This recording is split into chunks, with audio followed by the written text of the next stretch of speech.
So அப்போல்லாம் நம்ம வந்து ஒரு ஃபார்மாலிட்டி இப்போ கொஞ்சம் குறையுது.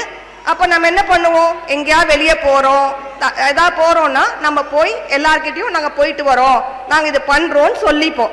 ஸோ அப்பா வந்து என்ன எல்லாரையும் வீட்டுக்கும் கூட்டிகிட்டு போனாங்க, அப்பாவும் அம்மாவும்.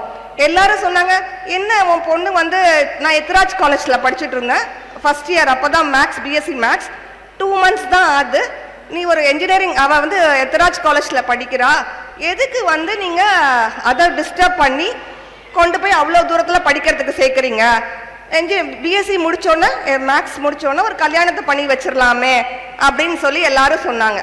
சொன்னோன்னே எங்கள் அப்பாவுக்கு கொஞ்சம் ஆசிலேஷன் வந்துருச்சு, நம்ம என்ன ரொம்ப பெரிய ஸ்டெப் வைக்கிறோமோ அப்படின்ற மாதிரி அப்பாவுக்கு கொஞ்சம் டவுட் ஆயிடுச்சு. அப்புறம் அம்மா தான் இல்லை இல்லை அவளுக்கு ஆப்பர்ச்சுனிட்டி கிடைச்சிருக்கு, நம்ம அதை படிக்க வைக்கணும் அப்படின்னு சொல்லி அம்மா அந்த ஸ்டேஜில் ஸ்டபனா, யாராவது ஒருத்தர் பேரண்ட்ஸ் ஸ்டபனா இருக்கணும், அம்மா அங்கே ஸ்டபனா இருந்து எனக்கு என்ஜினியரிங் படிக்கிறதுக்கு அனுப்பிச்சி வச்சாங்க.